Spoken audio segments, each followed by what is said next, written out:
Yo, what's up everyone? Titanium Taco here today with the next 6 episodes. I'm going to be giving my thoughts on episodes 7 through 12 of Crystallize. So, without further ado, let's get into it.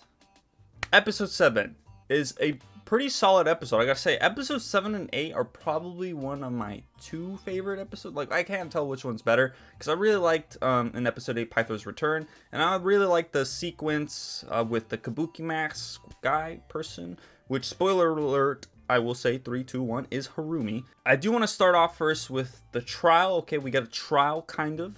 Pretty nice. The ninja gets sentenced to 5 years in Cryptarium, which makes sense. Again, that's another thing that I like. Not only was the mayor logical earlier, but so is the judge. Like, the fact that they're heroes shouldn't matter. They still broke the law, so they're being sentenced to 5 years in Cryptarium, which was going to be a life sentence. But because, you know, of everything they did for Ninjago, it's only going to be 5 years, which again makes sense. They're criminals. This time they're actually criminals, unlike Skybound. So what Wu said in this episode, like the ninja, you know, they're to blame. It's true. Wu was right. And then we get Ronin. Good to see Ronin again in prison. You know, they're in prison. They're bickering with Ronin. And, you know, Lloyd kind of poked at him a little too much because Ronin has done things for others. Unfortunately, the one time also that he did something big for the ninja was in season 6, which was unfortunately erased from existence. So, you know, part of Ronin's helping others kind of went away, but he still helped the ninja out in season 5 and a little bit in season 7 as well. Unfortunately, the season 6, you know, didn't exist, but he's been proven to help the ninja and done things for others. It's just unfortunate that Lloyd doesn't have that same connection. And here's where I'm split with this part of the episode, is the fact that, you know, we get the Kabuki mask person, Harumi. We got Harumi coming to the prison, visiting Lloyd. And it's very in character of her to be like, I want to see everything burn in front of your face, kind of thing. And then Lloyd goes after her, obviously not knowing that she's Harumi, but it's very in character of her. But it's literally the dumbest thing a villain can do. Why would you come and tell the hero, hey, yo, Crystal King? He's getting all the villains out, bro. He's getting all the villains and he's coming for you. Like, why would you warn him? Yes, Harumi wants to be like, look, we have the upper hand. I'm telling you now, because we're coming for you. But it never makes sense why the villains do this. So I like it because, you know, we get a cool sequence, Lloyd chasing after her, but at the same time, like, be logical with your choices, villains. Like, why would you do that? I think the reveal would have been cooler if in the next episode we got it with Pythor, where Pythor mentions like, oh, someone's breaking us out, the Crystal King, and the ninja are like, Crystal King? And then earlier they also heard that the Vangelis guy was broken from prison, and they're like, wait, he got broken from prison? What? And then later Pythor's like, oh, Crystal King, and then they're like, could it be Crystal King also freed Vangelis? And that's where it kickstarts. But no, Harumi decided to be like, oh yeah, Crystal King, blah blah blah, villains, blah blah blah, revenge and stuff, you know. So I feel like the Crystal King reveal and the Kabuki person reveal could have been pushed back to the next episode, episode 8. But at the same time, you know, it's kind of nice that they did this episode as well, because, you know, again, it's in Harumi's character to be like that and get ahead of herself and be like, Lloyd, I want to see your life in front of you burn, or something like that. But again, it made for a good sequence. Once again, plants the seed with King Vangelis escaping prison via the Crystal Spiders and the Crystal King. So, then we reach episode 8. I gotta say, another fantastic episode. Nia becomes Samurai X. Pythor gets broken out of prison. Who would have seen that coming, right? It's very logical that Nia becomes Samurai X, but now we have 2 Samurai X. Okay, I guess. Again, I would have rather preferred Nia not to come back at all, but here we are. It's fine, I guess. And once again, I'm going to say this again. I wish the first kind of hint to the ninja that the Crystal King is out there was when Skylar comes in and tells him, like, King Vangelis was broken out of prison. Then Pythor mentions the Crystal King, and that's where all that Crystal King stuff would have been better to kickstart it rather than the last episode. And then, of course, Pythor's back in this episode. Pythor's return is amazing. The only downside is, where's his eyeliner? Like, his eyeliner is just completely gone, unfortunately. The Crystal King name drop here is perfect as well, where he's like, All hail the Crystal King. And then Pythor's breakout was also really solidly done, I gotta say. Just the fact that they're like, no, stop. No, I'm leaving. Bye. But again, I'm gonna go back to the guards. Like, are y'all dumb? Like, actually dumb? Do you not see Pythor escaping? Do you not see an entire empty cell now? It's like, oh, isn't this supposed to be Pythor's cell? Where is he? The helicopter? Oh, clearly the ninja are trying to get in that helicopter. But no, we don't see the big white snake trying to leave the prison. Like, no, impossible. Oh, no, the ninja are attacking us. Like, y'all stupid. This episode overall, other than, again, the guards and Nia, very solid episode. Again, one of my more favorite episodes because we just see Pythor and Pythor escaping, and I just love Pythor. Then we get to episode 9. And this little arc, you know, them escaping and everything, is probably, again, like a little dip for me personally. So we see the ninja, you know, still in prison. They're leaving to go do some trash pickup. I had no problem with Fugidove up until this point. I thought Fugidove was a nice one-off character. He shows up here and there. But my god, Fugidove is really annoying. Now, I understand that that's kind of the whole point of the character, because he annoys Jay.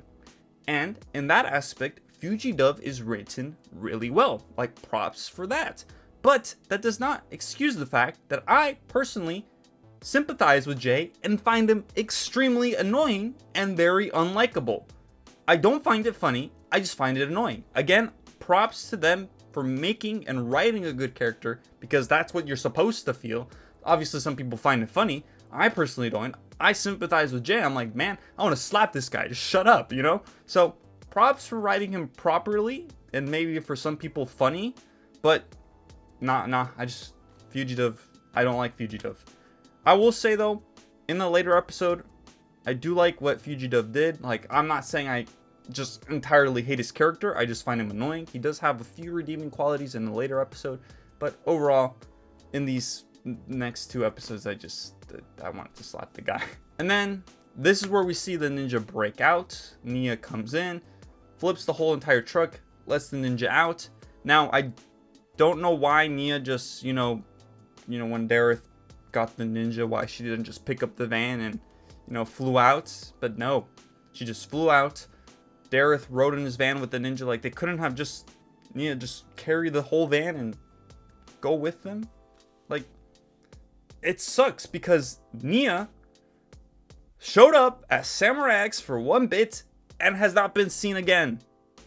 When will we see her again? I don't know. What was the purpose of bringing her back? If this is what you were going to do with her, just sideline her? I don't know. It just, the whole bringing Nia back, I just don't like it. I wish Nia would have just stick to the ocean for at least an entire season. But she's back. I gotta accept it. It just sucks that she's been sidelined now that she's back. You know, like, oh, let's bring Nia back, but let's also sideline her. The new guy that's hunting the ninja down, solid character, new suits, very solid as well. And then at the very end, I gotta say, Lloyd, you also played yourself. Like, I understand that for the next episode to happen, the ninja had to split up. But I just don't understand why. Why would you split up? There have been previous times, like in this under this specific circumstance, I don't see why it would be logical for you guys to split up. The previous times you guys had to split up, it made sense. Here, it literally makes no sense. The outcome, if y'all just went together in the direction that Lloyd went, you guys would have had no problem. The only people who had a problem, you know, in this whole split up was Kai, Zane, and Dareth. That's it. The other half of the team, they were good. If y'all just stood together, y'all would have been fine. The whole split up felt forced just for the sole purpose of having the next episode, which I will admit I really like the next episode, but it's just very illogical why they had to, like, why'd you split up? Like, there was no reason just for the fact to have the next episode, which, you know what, just for that I could excuse it. Just to have the next episode. For that reason, I will excuse it, but it makes no sense. They've always been like, no, we can't split up. We can't. We gotta stick together. And this one time where it makes the least sense to split up, they're like, let's split up. Let's split up and meet at Twitchy's, which I don't know. I also don't understand how you go in 2 separate directions and still meet up at the same place, you know? I don't know. That's just me. Probably can. I just don't find this decision logical. And then one unfortunate thing, I don't know if any of you noticed, but I noticed, and it's really distracting for me in this episode, but there's a little, like, kind of error perhaps at the bottom left screen. There's this like oval that stays throughout the entire episode. If y'all didn't notice, there it is. If I had to suffer, now you guys suffer with me. Like, it's unfortunate that this episode has that little, like, kind of watermark almost. This is the only episode that has it. I hope no other episode has it. It's just really distracting for me. You know, if I have to see it, you guys have to see it as well. Then we move on to episode 10. Episode 10, solid episode. Sally not recognizing the ninja though? You joking? You actually kidding me? She's like, why are you dressed up as the ninja? And then Darius like, oh, you don't recognize these guys? Like, no, I really don't. Even though I just said that you guys look like the ninja. Like, no one in this season has common sense. Like, literally, like, bruh moment. This whole episode revolves around Sally and the, you know, the benefit of grief, having emotion. I gotta say, it's a really well written episode and so different, I feel like, to other Ninjago episodes that it just makes for a good episode. And then of course we get to see Zane's cloaking ability in this episode again, which again, you know, you could have used that earlier, you could have used that later, but oh well. Overall though, again, it's a very fun episode and just really brings Zane back to have emotions, and because of that, it is just a very, like, you know, good episode to show the meaning and the, you know, the importance of emotions. It's, again, if it weren't for them splitting up, this episode just can't happen. But at the same time, it's okay that they split up just to have this episode, because it really does bring Zane back to, like, see that, you know, it matters to have grief and emotion. So for that reason, I don't see how else Zane would have been like, oh, let me turn on my emotion switch. But even then, Nia's back, so why didn't he turn it on earlier? Yes, in the prison they did temporarily turn it on, but, you know, once they broke out, they just turned it back on. Or I don't know, I feel like at some point Zane should have turned on his emotions anyways. But overall though, this is a really solid episode, really fun one as well. Then we reach the last 2 episodes. So again, Fugitive is still annoying, but he does kind of, you know, redeem himself a little bit. So we do see that the other half of the ninja, at least Jay, Cole, and Lloyd, and Fugitive, trying to still make their way to Twitchy's. The other half is already at Twitchy's, and, you know, the whole Fugitive just pretty annoying. He does mention the Crystal King, so that kind of gives him the plan to disguise as a villain to get invited by the Crystal King. So they all eventually meet up at Twitchy. They name drop Crux and Acronix and Garmadon, which is really nice. So hopefully maybe someday we could see Crux and Acronix return. Maybe. We did see the Teapot of Tyron. I think it was next episode. So again, they might still be hinting at, you know, these villains returning. Maybe not though. We shall see. But eventually that Hound Dog McBragg guy comes in to Twitchy's place. The Twitchy gives the ninja away because, you know, he's a forgetful guy. It makes sense. It's in character for him. Then we see Fugitive sacrifice himself to the cops. He's like, take me instead, the ninja. You're free to go. And they leave. That's the only redeeming part to Fugitive, is the fact that he made that sacrifice. I'm like, you know what, Fugitive? Props to you. So the ninja leave. They've decided the mechanic is the one person who will probably be, you know, recruited by the Crystal King, which they were correct. The mechanic gives him a hard time actually, but eventually ends up defeated, and Lloyd is the one that goes undercover. They do mention in the next episode that why Zane isn't there, you know, posing as the mechanic is because he's the one tracking Lloyd, but I feel like they could have planned something out to get a tracking device anyways and have Zane go himself. But again, it's another one of those things where the story demands it, that it has to be Lloyd for a reason that we're going to see in the next episode. So it makes sense. I'm not going to complain about it that much because, you know, it's fine. You know, Zane's tracking him. It makes a little bit of sense. So Lloyd goes undercover. He gets recruited by, the Crystal Spider, Crystal King, Harumi. And yeah, actually a really good episode. Still found Fugitive annoying at the start. He kind of redeemed himself. Villains were name dropped. And we're here. Episode 12. So again, I like that they addressed why Zane didn't go, undercover, and why it was Lloyd. So it makes a little bit sense. My only annoyance with this episode is the fact that there was a secret entrance where the ninja the place where the ninja was investigating. Now, the reason I say this is because how on earth did Zane not recognize the entrance? Of course, he scanned it and he's like, oh, nothing here. But if I remember correctly, in Master of the Mountain, Zane was able to scan a wall and know that there was something behind there. So, for convenience reasons, Zane, for whatever reason, did not know there was a button, or couldn't scan that there was a button, or an empty entrance stairwell behind that wall. But you know what? Okay. We've seen Zane do this multiple times where he scans something. He's like, oh, I don't know. Like the time with the amulet. Like Zane's scanning is so broke sometimes, but so taken, stripped away from him. Because he was able to identify also the storm amulet and say this is a fake. But when they had the fake as well, he didn't be like, oh, this is the fake one and Kalmar has the real one. Yeah, you got schmixed. But no, he's like, yeah, that's probably the real one. You clearly got the real one. It's so convenient for the writers to use it and not use it whenever they want.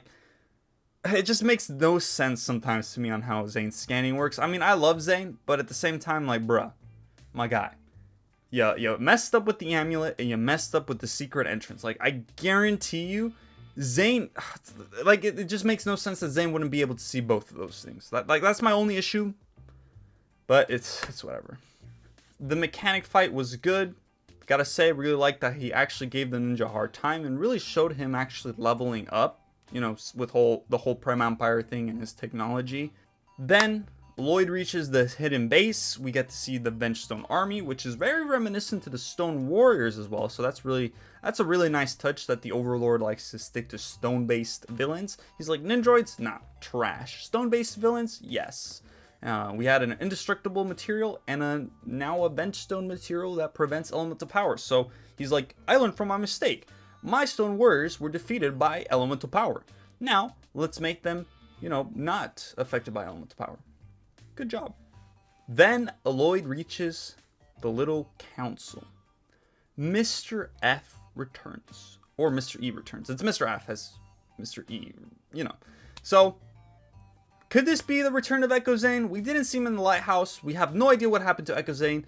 It used to be thought that, or the concept was that Mr. E was going to be Echo Zane. So I kind of hope that they bring it back, because the fact that we have no explanation of where Echo Zane is and Jay was literally at the lighthouse earlier this season kind of does hint to that. It could be that, we'll never know, and it could really be that Echo Zane was Mr. E, but because he, was taken apart by Garmadon, that he's probably been lost in, his consciousness was kind of lost with the return of Mr. E and the version of Mr. F. But it would be interesting to see if they will go down that route with Mr. F and see if he is Echo Zane. If they don't, fine, I guess. It just sucks that we never got an explanation to what exactly happened to Echo Zane. It could be that, he also just ran out of power. They literally just left him to rot in the lighthouse, which kind of sucks, And then the little dynamic that we saw between all the villains was a really nice touch. Pythor, Sphera, Vangelis, Mr. F obviously doesn't talk, but all of them talking with each other was just really nice to see. And then we get it. We get the Among Us joke. And I gotta say, I actually found it pretty funny. I'm not gonna lie. I will say though, Pythor and Harumi, I am interested in seeing if they ever do bring up the fact that Pythor was the one who unleashed the Great Devourer, because Harumi hates the ninja, specifically Lloyd, but hates the ninja because they couldn't stop the Great Devourer. What is she gonna think of Pythor when she learns that Pythor was the one to unleash the Great Devourer? hey man, who knows? But again, we have the return of Harumi.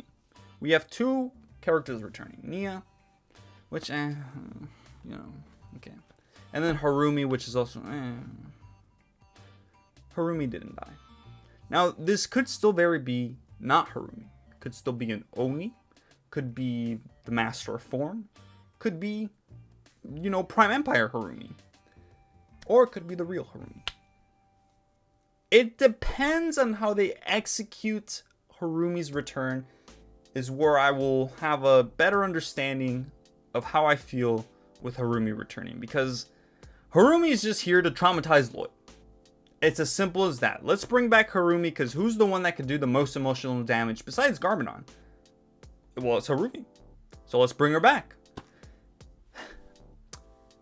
I could see her, you know, potentially surviving that fall from the building, but at the same time, I'm like, Harumi, why? Why are you coming back, girl? Like, why? But it's fine. I just hope, the one thing I hope is that maybe Harumi does just disappear again after this season. I wish they would have kept Harumi, you know, deceased, but unfortunately, they didn't. She's back. I hope that she doesn't. I don't see how could Harumi be redeemed. She either has to go to prison, or she can be seen as like, oh, Lloyd, I've seen the error of my ways. She goes to the good side. Crystal King's like, no, you're gone. She gone, right? So I just hope that Harumi being here doesn't go past this season. I just really hope that this is the end for Harumi's character. I really hope so. Where if she does get a redemption, that redemption is seen fully. But unfortunately, because the Crystal King is here, he's like, you betrayed me, you're done. Yep. But I gotta say, I also just really like this episode because the whole sequence between the counts of the Crystal King and Lloyd was just done so well, and the reveal of the Kabuki person being Harumi was also just done immaculately. I just really, really loved it. I just also hope they explain how Harumi survived, or if this is the real Harumi. But overall, the first 12 episodes of Crystallize, I gotta say, high points, a couple low points, kind of a roller coaster of a season so far, but overall really good. I can't wait to see what else happens in this season. I want you guys to leave your comments down below of what you guys think of this season. Please let me know. I want to hear your guys' thoughts. Have a discussion in the comments. And yeah, that's what I think of season Crystallized. So season Crystallized. It's a really good season so far. If I were to give it a number rating, I don't like number ratings, but I'll give it an 8 as of now. Again, some highs, some lows. Good season overall. And with that said, hope you all enjoyed, and I'll see you all in the next one. I realize this is going to be a very long video, but hopefully you guys found it enjoying somehow. Taco, out.